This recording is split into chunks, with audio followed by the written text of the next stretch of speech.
and welcome to Lee and the Jakes. My name is Jacob Unger, and I'm here along with my two good pals, Jake Rothberg and Lisa Mecca. How are you guys doing today? Doing well. So, we are in a time of the sports year where there's a lot going on, a lot of excitement. Currently, the NBA playoffs going on, the NHL playoffs, NFL draft is about to come up on Thursday. So, there's a lot going on this time of the sports year. So, my question to you guys is, what's been your takeaway with all this going on in the sports world? What's been your number one takeaway? I mean, I think it's a really good lesson to learn that the two number one seeds in the NHL playoffs are out. So it's just a term that on any given Sunday, anyone can win. And you just got to expect the worst and hope for the best. So as you can see from Toronto last night, they haven't won a series in 20 years. So what about you, Lee? What are your thoughts about the NHL's super giants getting kicked out the first round?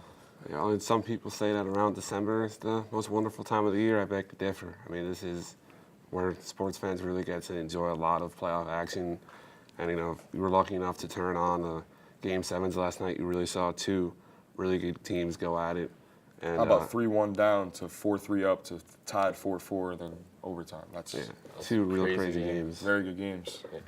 So my takeaway this week is with the NFL draft upcoming, and it is draft week, and there are decisions that could be made in this draft that will really change the outcome of how things will turn out.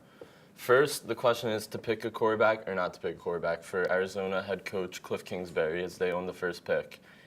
It is widely expected that they'll select quarterback Kyler Murray a year after they selected Josh Rosen first round. They also decided to trade up for Josh Rosen last year, so this would be a crazy pick, but with a new coach comes new regimes, and honestly, a new QB might be what the Cardinals need. The 49ers own the second pick of the draft and are expected to select either D lineman Quinnen Williams from Alabama or edge rusher Nick Bosa from Ohio State. Williams is seen as a great pound-for-pound player in this draft and a generational talent, but Bosa has been evaluated as the top player in this year's draft. The New York Jets pick with the third spot. This is where things start to get interesting. Last year, the Jets had the sixth pick, and they traded up to the third pick. And in return, they had to give up their second-round pick for this year. They are seen as a candidate to trade down. That way, they could recuperate for some of the picks that they lost. So if they do so, it's really tough to tell what's going to happen with the third pick. But, however, if they do stay put, it wouldn't be too surprising if they took an edge rusher. They've had a need of edge rusher for years now, as sacking the quarterback's always been a problem in New York. If Joey Bosa is available, or Nick Bosa, I'm sorry, if Nick Bosa is available, it would be easy to see them select him.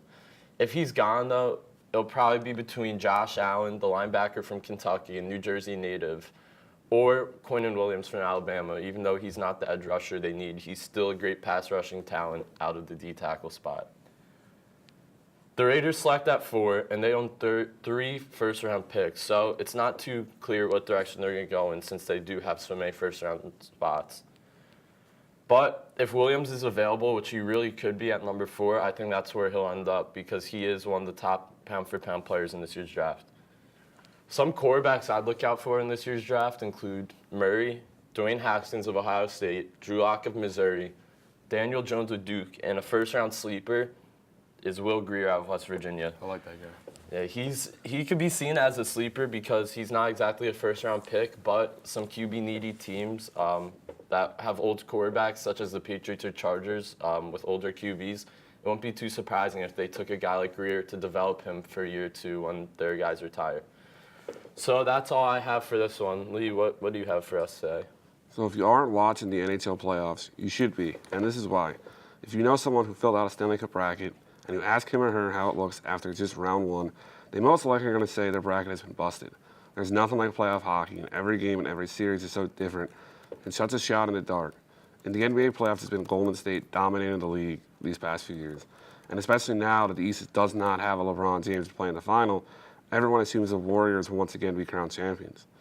The NHL playoffs is already in disarray. The number 1 seeded Western Conference Calgary Flames bowed out the Colorado Avalanche, and that's not even the biggest surprise of the first round. How about the President Trophy winners? The Tampa Bay Lightning get swept by Columbus, and not just by a fluke. Columbus dominated the series, outscoring Tampa 19 goals to 8. And few people gave the Islanders a chance to make the playoffs, myself included, and here they are as the best defensive team in the league, fresh off sweeping Pittsburgh. Quite a story that after John Tavares leaves for Toronto, the Islanders make it further in the playoffs. If Game 7s in hockey are a spectacular spectacle, And luckily, if you missed 2 Game 7s last night, you have one to watch tonight. The defending Stanley Cup champion Washington Capitals face off against the Carolina Hurricanes tonight at 7:30. And if you are a Boston area sports fan who wants a chance to see, once again, see Boston win yet another championship, well, you're in luck, as Boston is still alive after defeating Toronto last night in Game 7, 5-1. Boston will now play Columbus in round 2, so if you aren't watching playoff hockey, now's as good a time as ever to try. And now from the ice to the hardwood, Jacob, how about Damian Lillard's performance last night?